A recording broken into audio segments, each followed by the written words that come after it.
Click the parameter setting. Adjust the segment number according to the barrel diameter. Set the rotation angle to -90 degrees. Adjust the welder working time and cooling time according to the power of the high-frequency welding machine. The tube length is adjusted to 550.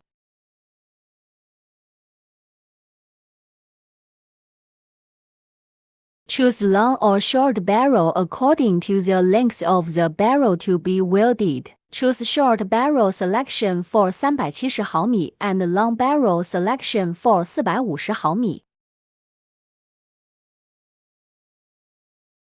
The manual speed and automatic speed of the servo motor are adjusted according to demand. The manual speed should be as slow as possible, and the automatic speed should be adjusted according to stability.